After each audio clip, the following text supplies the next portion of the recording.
دوسری تجویز میری ایک اور ہے، میں ہمت کر کے اپنا فرض سمجھ کر اس کو عرض کرتا ہوں۔ بہت عرصے سے میرے دل میں ہے کہ ارباب دارالعلوم اس موضوع پر غور فرمائیں۔ مجھ ناچیز کا خیال یہ ہے کہ اکابر دارالعلوم کو سعودی حکومت سے ایک سنجیدہ اور باضابطہ گفتگو کا آغاز کرنا چاہیے۔ میں خود سعودی عرب میں رہا ہوں اور اسی جامعہ اسلامیہ کا ایک طالب علم ہوں جہاں سے غیر مقلدیت کا یہ سارا مسئلہ پوری دنیا میں پھیلایا جا رہا ہے۔ 8-9 سال میرے وہاں گزرے ہیں۔ میں ایک بات عرض کرنا چاہتا ہوں، یہ صحیح ہے کہ رابطہ عالم اسلامی نے وہ تجویز پیش کی جو ہمارے حضرت محتم صاحب دامت برکاتہم نے اس کو نقل کیا، اس کے ایک حصے کو،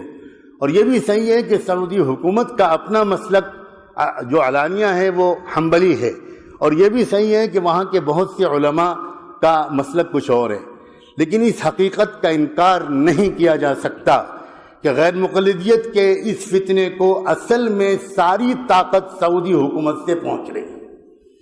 اس کو نظر انداز کیا جائے گا تو ہم فتنے کے جڑ اور فتنے کے سر چشمے کو کچلے بغیر ہم اس کے امتدادات اور اس کے تسلسل اور اس کے باہر پہنچنے والے اثرات ہی سے لڑتے رہیں گے۔ میں حوالے کے طور پر پیش کرنا چاہتا ہوں،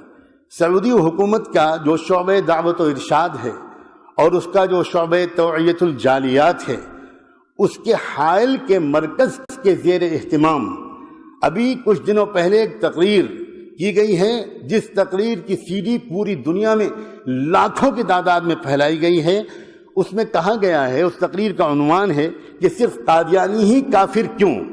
اور پھر اس پوری تقریر کا خلاصہ یہ ہے کہ مرزا غلام احمد قادیانی بلا وجہ بدنام ہیں۔ ان سے پہلے اسی طرح کی کفریات حنفیوں اور صوفیوں کے بڑے بڑے بزرگ بک چکے ہیں، اور جن بزرگوں کے اس میں نام لیے گئے ہیں، میں ان میں سے چند کے نام لیتا ہوں۔ اس میں پہلا نام لیا گیا ہے، پہلا اگر کہنا مشکل ہو تو میں کہتا ہوں اس میں ایک نام ہے ملا علی قاری کا، دوسرا نام ہے امام ربانی مجدد الفسانی کا، تیسرا نام ہے نابغہ عصر حضرت مولانا رشید احمد گنگوہی رحمۃ اللہ علیہ کا، چوتھا نام ہے شیخ الحدیث حضرت مولانا محمد زکریا صاحب کا، اور آخر میں کہا گیا ہے کہ پوری جماعت دیوبند قادیانیوں کی طرح کافر ہے۔ یہ تقریر سعودی حکومت کے سرکاری وزارت مذہبی امور کے شعبے دعوت و ارشاد اور توعیت الجالیات کی طرف سے پوری دنیا میں تقسیم کی گئی ہے، اور دہلی میں تنظیم اہل حدیث کی طرف سے وہ تقریر یہاں ہندوستان میں پھیلائی جا رہی ہے۔ ایک اور رسالہ ہے جس کا نام ہے کیا علماء اہل دیوبند اہل سنت والجماعت ہیں، یہ رسالے کا عنوان ہے، کیا علماء دیوبند اہل سنت والجماعت ہیں۔ اس کے مصنف ہیں کوئی جناب توصیف الرحمن راشد صاحب۔ یہ رسالہ بھی سعودی عرب کی وزارت مذہبی امور کے تابع شعبہ دعوت و ارشاد اور توعیت الجالیات سے شائع ہوا ہے۔ اس کا ایک جملہ نقل کرتا ہوں خاکم بدہن، لکھتے ہیں کہ نبی اکرم کے مقابلے میں پیروں، فقیروں اور اماموں کی اطاعت کے داعیوں کے پیچھے نمازیں ادا کرنا حرام ہے، اور آگے لکھتے ہیں کہ ائمہ اہل سنت ان کو مرتدین میں شمار کر کے انہیں واجب القتل قرار دیتے ہیں۔ میں بہت زیادہ وقت نہیں لینا چاہتا، میرا اس موضوع پر تھوڑا سا مطالعہ رہا ہے۔ یہ فتنہ اصل میں چلایا کیوں جا رہا ہے؟ یہ چلایا، حضرت مولانا ارشد میاں نے دامت برکاتہم نے بھی اشارہ کیا تھا کہ سب سے زیادہ بے چینی امریکہ میں ہے۔ اصل میں یہ چلتی ہی رہا ہے فتنہ امریکہ سے۔ میں امریکہ کے کئی سفروں میں اس موضوع کو جھانک کر دیکھنے کی کوشش کر چکا ہوں کہ یہ ہو کیا رہا ہے۔ وہ والا اسلام جو مسلمانوں کو مغربی تہذیب سے دور کرے، اور وہ والا اسلام جو مسلمانوں کو مغرب کے مقابلے پر آمادہ کرے، اس اسلام سے ہٹانے کے لیے مغرب نے جہاں انٹرنیٹ اور بلیو فلمیں اور عریانیت اور برہنگی وغیرہ وغیرہ اس کو فروغ دے رہا ہے، وہاں وہ مغرب چونکہ جانتا ہے کہ بڑی تعداد میں مسلمان نوجوان ان تمام کوششوں اور سازشوں کے باوجود وہ شراب خانوں اور کلبوں سے دور رہ کر مسجدوں سے قریب ہو رہے ہیں۔ لہذا ایسے مسلمانوں کے لیے جو تمام تر کوششوں کے باوجود دین سے دور نہیں ہو پا رہے، انہوں نے دوسرا نسخہ یہ اختیار کیا ہے کہ اگر دین پر چلنا ہی ہے تو ان کو ایسے دین میں لگا دو جو ان کو آپس میں الجھا دے۔ یہ ایک سوچے سمجھے منصوبے کے تحت ہو رہا ہے، اور میرے اپنی یقین کے مطابق سعودی حکومت کا ایک طبقہ اس منصوبے میں جانے یا انجانے شریک ہے۔ میں صرف اتنا عرض کرنا چاہتا ہوں کہ ہمارے اکابر دارالعلوم دیوبند ہی کا مقام ہے۔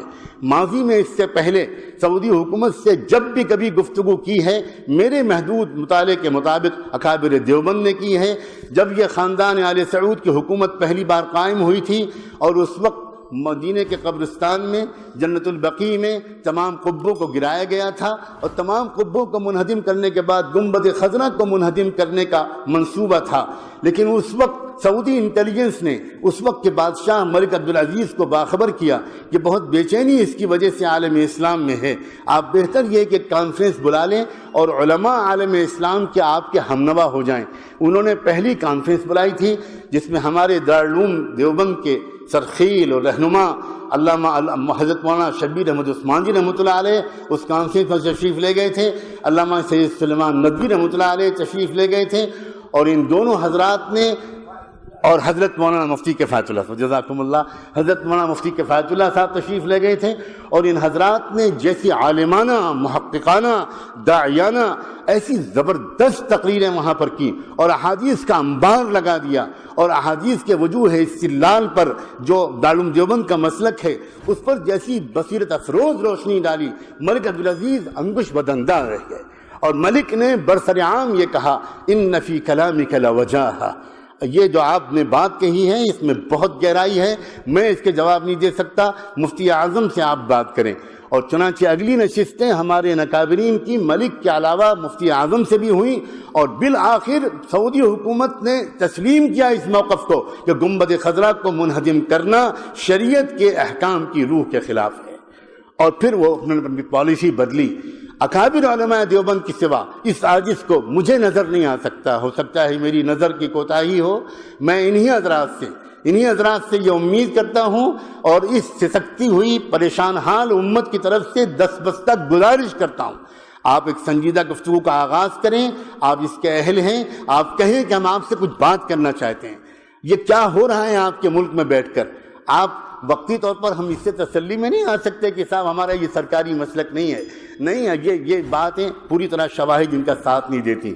ایک تو میری تجویز یہ ہے، تیسری ایک تجویز یہ ہے کہ مجھے یاد آتا ہے، مجھے اس وقت حوالہ تو یاد نہیں آ رہا، میں اس وقت سفر کے دوران سے یہاں پر آیا ہوں، نواب چتاری کا ایک دورہ کرایا گیا تھا برطانیہ کا، اور برطانیہ کے اس سفر میں انہوں نے ایک خفیہ ادارے کو دیکھا تھا جو شہری آبادی سے دور جنگل میں انگلینڈ میں چل رہا تھا، جہاں انگریزوں کو فقہ و حدیث پڑھائی جا رہی تھی، تفسیر و قرآن پڑھایا جا رہا تھا، اور انگریز لوگ داڑھی اور عمامے میں ملبوس وہاں پر تھے، ان میں سے ایک بھی کوئی مسلمان نہیں تھا، وہ سب یہودی اور عیسائی لوگ تھے۔ نواب چتاری یہ دیکھ کر حیران رہ گئے تھے۔ اس وقت ان سے کہا گیا تھا یہ ہم اس لیے تیار کر رہے ہیں تاکہ یہ لوگ علماء بن کر عالم اسلام میں پھیلیں گے، اور وہاں تشویش انگیز مسائل کو ابھار کر مسلمانوں کی طاقت کو منتشر کریں گے۔ میری ایک درخواست ہے، جب دارالعلوم ایک نئے عزائم کے ساتھ اس میدان کا بھی مقابلہ کرنے کے لیے اترتا ہوا نظر آ رہا ہے، آپ بڑی آسانی کے ساتھ ایک دو ریسرچ اسکالرز کو جو آپ کے اپنے فاضل ہوں، جو انگریزی اور عربی پر عبور رکھتے ہوں، ان کو لگائیے اس بات پر کہ وہ مغرب کے یونیورسٹیوں میں جو دستاویزیں موجود ہیں اس سلسلے کی چیزیں تلاش کرنے سے مل جاتی ہیں۔ مولانا احمد رضا خان کی جو خط و کتابت ہے انگریز حکومت سے، آج برٹش لائبریری میں وہ میسر ہے، اس سے پتہ لگ گیا ہے کہ احمد رضا خان صاحب اتنے زبردست علم کے باوجود اس راستے پر کیوں گئے تھے۔ اور ابھی ہمارے حضرت اکابر نے اشارہ کیا تھا، حضرت مولانا حبیب الرحمان صاحب نے، کہ میاں نذیر حسین پہلے کیا تھے اور پھر بعد میں کیا ہو گئے۔ اسی طرح یہ ریسرچ کی ضرورت ہے کہ آخر یہ جو سارا فتنہ اس وقت برپا کیا جا رہا ہے، اس کی شروعات کیسے ہوئی اور اس وقت اس میں شدت کیوں لائی جا رہی ہے۔ اگر کوئی ریسرچ اس طرح کا دلائل سے بھرپور آراستہ ہو جائے گا تو انشاءاللہ امت کی حفاظت میں مدد ملے گی۔ میں بہت ممنون ہوں کہ میرے جیسے حقیر طالب علم کو یہ اعزاز بخشا گیا۔